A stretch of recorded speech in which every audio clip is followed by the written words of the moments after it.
বিএনপিকে রাজনীতি মাঠ থেকে সরানোর ষড়যন্ত্র চলছে, অভিযোগ রিজভীর। কাজ করছে কিছু উপদেষ্টা ও বিভিন্ন রাজনৈতিক দল। আগামী নির্বাচনে বিএনপি ১০০-র বেশি আসন পাবে না, মন্তব্য নাসিরউদ্দিন পাটোয়ারীর। এনসিপি জয় পাবে ১৫০ আসনে।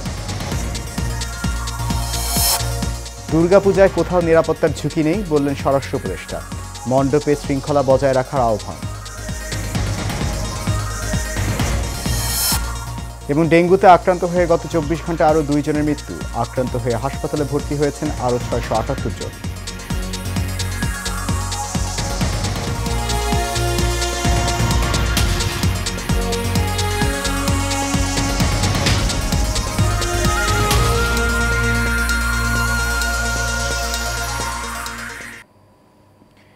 সবাইকে স্বাগত জানাচ্ছি এশিয়ান প্রাইম নিউজে। আপনাদের সাথে আছি আমি সৈয়দ মাহিউজ্জামান মুখর। শুনছিলেন বিআরবি কেবল ইন্ডাস্ট্রিজ লিমিটেড সংবাদ শিরোনাম। যাচ্ছে পুরো খবরে। বিএনপির বিরুদ্ধে বিভিন্ন তকমা লাগিয়ে রাজনীতির মাঠ থেকে সরানোর ষড়যন্ত্র চলছে বলে যে অভিযোগ করেছেন বিএনপির সিনিয়র যুগ্ম মহাসচিব রুহুল কবির রিজভী। তিনি বলেন, সরকারের কিছু উপদেষ্টা ও বিভিন্ন রাজনৈতিক দল বিএনপিকে টার্গেট করে মাঠে নেমেছে। সকালে নয়াপল্টনে দলের কেন্দ্রীয় কার্যালয়ে সংবাদ সম্মেলনে এসব কথা বলেন তিনি। রিজভী বলেন, ইসলামপন্থী একটি বিশেষ রাজনৈতিক দলকে সুবিধা দিয়ে শেখ হাসিনার মতো বিভাজন তৈরি করছে অন্তর্বর্তী সরকার। অভিযোগ করেন, আগামী নির্বাচনে বিএনপিকে প্রতারিত করার জন্য প্রশাসনকে নিজেদের হাতের মুঠোয় নেওয়ার চেষ্টা করা হচ্ছে। এ সময় তিনি আরও বলেন, সবার আগে দরকার ছিল আওয়ামী লীগের বিচার, তা না করে বিএনপির বিরুদ্ধে অপপ্রচার করা হচ্ছে। এই ডামাডোলে বিচার আড়াল হচ্ছে কিনা বা আড়াল করতেই এই প্রচেষ্টা কিনা তা নিয়ে সন্দেহ প্রকাশ করেন রিজভী। বিএনপির বিরুদ্ধে বিভিন্ন তকমা লাগিয়ে তাকে যদি রাজনীতির ময়দান থেকে সরিয়ে দেওয়া যায়, এই ধরনের কিছু অসমতল মাঠ করার চেষ্টা চালানো হচ্ছে। এই যে মুখলিসুর রহমান জনপ্রশাসনের সচিব, এই লোকটি যে বিতর্কিত লোক, তাকে কন্ট্রাক্ট সার্ভিস দিয়ে বসিয়ে রাখা হয়েছে। এরপরে তার ব্যাপারে আমরা বহুবার প্রকাশ্যে গণমাধ্যমের সামনে আমরা এর প্রতিবাদ করেছি। বিএনপি তলানির দিকে যাচ্ছে। আসন্ন সংসদ নির্বাচনে দলটি ১০০টির বেশি আসন পাবে না বলে মন্তব্য করেছেন এনসিপির মুখ্য সমন্বয়ক নাসিরউদ্দিন পাটোয়ারী। সোমবার নির্বাচন ভবনের প্রধান নির্বাচন কমিশনার এএমএম নাসিরউদ্দিনের সঙ্গে বৈঠক শেষে এই মন্তব্য করেন তিনি। জামাত বিএনপিকে হঠকারিতা না করার পরামর্শ দিয়ে এনসিপির মুখ্য সমন্বয়ক বলেন, আমরা ৩০০ আসনের প্রার্থী দেব, সবগুলো আসনে জয়ের জন্য আমরা চেষ্টা করব, কিন্তু it comes to the practical. আমরা বলেছিলাম যে আমাদের ১৫০টা আসন উইন করার এবং একদম কনফার্ম এরকম জিতার মতো সিচুয়েশনে আছে।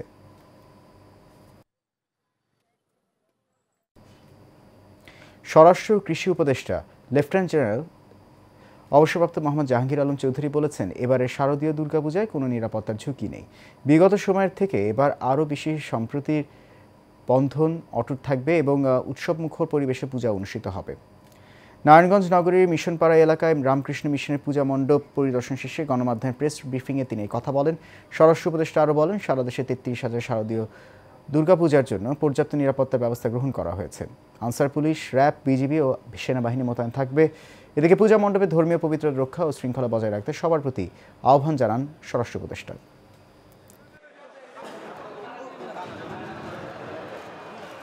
এটা কিন্তু একটা ধর্মীয় অনুষ্ঠান, এটার কিন্তু পবিত্রতাও একটা রক্ষা করতে হবে এবং এই সব ধর্ম মিলে যেন এখানে একভাবে কাজ করতে পারে এই ব্যবস্থা করা হয়েছে। 24 তারিখ থেকে আমাদের আনসাররা হয়ে যাবে, প্লাস আমাদের যে মহিলা এবং শিশু বিষয় মন্ত্রণালয় থেকেও চলে আসবে এবং এইটার ভিতরে কোনো ধরনের কোনো নিরাপত্তার কোনো শঙ্কা নেই। ডেঙ্গুতে আক্রান্ত হয়ে গত ২৪ ঘন্টায় আরও ২ জনের মৃত্যু হয়েছে। এনে চলতি বছর এখন পর্যন্ত মশাবাহিত রোগটিতে মৃতের সংখ্যা বেড়ে ১৮১ জনে দাঁড়ালো। এছাড়া গত একদিনে ডেঙ্গু নিয়ে নতুন করে ৬৭৮ জন হাসপাতালে ভর্তি হয়েছে। সোমবার স্বাস্থ্য অধিদপ্তরের ডেঙ্গু বিষয়ক নিয়মিত প্রতিবেদনে তথ্য জানানো হয়েছে। এর আগে রোববার ডেঙ্গুতে একদিনে ১২ জনের প্রাণহানি ঘটে, যে চলতি বছরে ডেঙ্গুতে একদিনের সর্বোচ্চ মৃত্যু। গত ২৪ ঘন্টায় ঢাকা উত্তর সিটি কর্পোরেশনে ১২৬ জন ছাড়াও ঢাকা বিভাগে ১১৩ জন, চট্টগ্রাম বিভাগে ৯০ জন, ঢাকা দক্ষিণ সিটি কর্পোরেশন ৭৪ জন, রাজশাহী বিভাগে ৫৫ জন, ময়মনসিংহ বিভাগে ৩৩ জন, খুলনা বিভাগে ২৫ জন, রংপুর বিভাগে ১০ জন এবং সিলেট বিভাগে ৩ জন ডেঙ্গু নিয়ে হাসপাতালে ভর্তি হয়েছেন।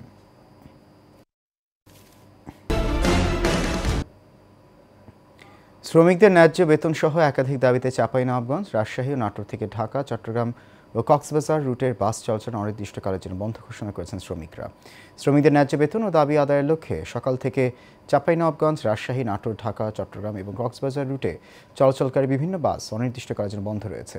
এতে বিপাকে পড়েছেন যাত্রীরা। বাস চালক ও শ্রমিকরা জানান, চাঁপাইনবাবগঞ্জ থেকে ঢাকা যাতায়াতে একজন বাস চালককে ১,৩৫০, সুপারভাইজারকে ৫৭০ এবং হেলপারকে ৫৩০ টাকা দেয় বাস মালিকরা। বিগত ১৫ বছর ধরে তাদের বেতন বাড়ানো হয়নি। দফায় দফায় বাস মালিকদের সাথেও বসে সমস্যার সমাধান হয়নি। তাই ভোর থেকে ঢাকা, চট্টগ্রাম, সিলেট চলাচলকারী সব গাড়ি বন্ধ রেখে ধর্মঘট পালন করছেন তারা।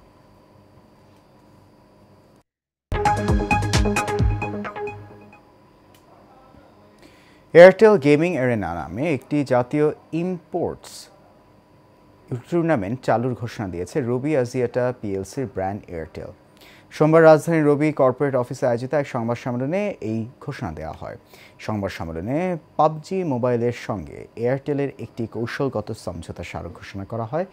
অনুষ্ঠানে রবি আজিয়াটা পিএলসির chief corporate and regulatory officer Shahed Alam, head of Airtel marketing Sourav Prakash বারের সহ ঊর্ধ্বতন কর্মকর্তারা উপস্থিত ছিলেন।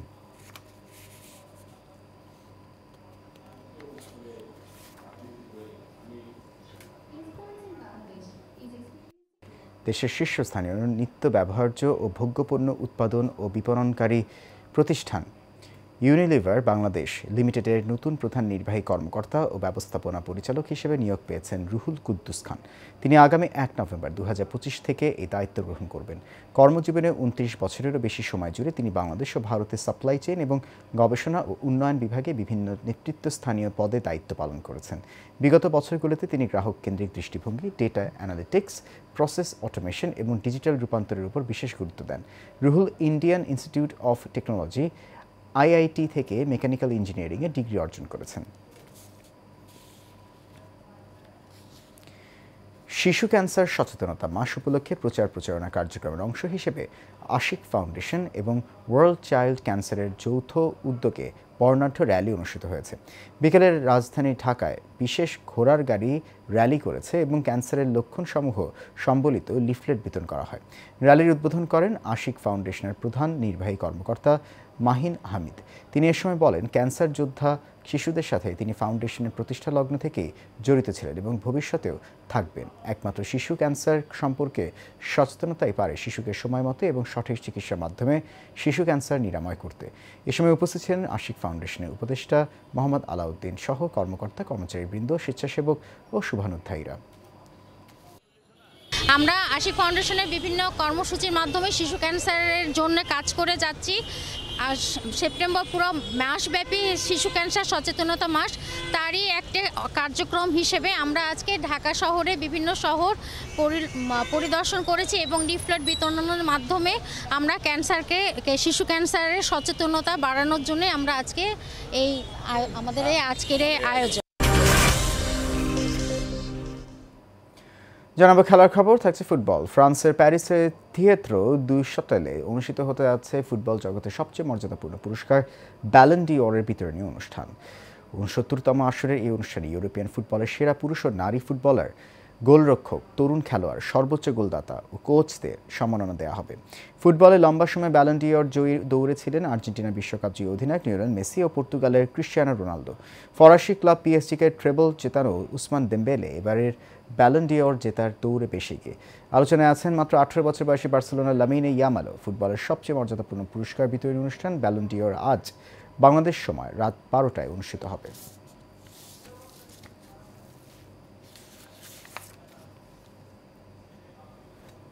শেষ খবর এশিয়ান প্রাইম নিউজ। তার আগে বিআরবি কেবল ইন্ডাস্ট্রিজ লিমিটেড সংবাদ শিরোনামগুলো জানিয়ে দিচ্ছে আলো।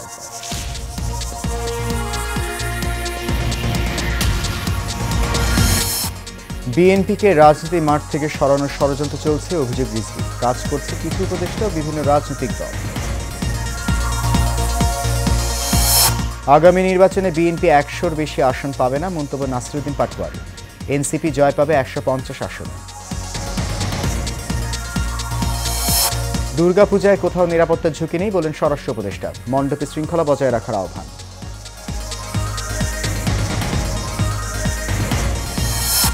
এবং ডেঙ্গুতে আক্রান্ত হয়ে গত ২৪ ঘন্টায় আরও ২ জনের মৃত্যু। আক্রান্ত হয়ে হাসপাতালে ভর্তি হয়েছেন আরও ৬৭৮ জন।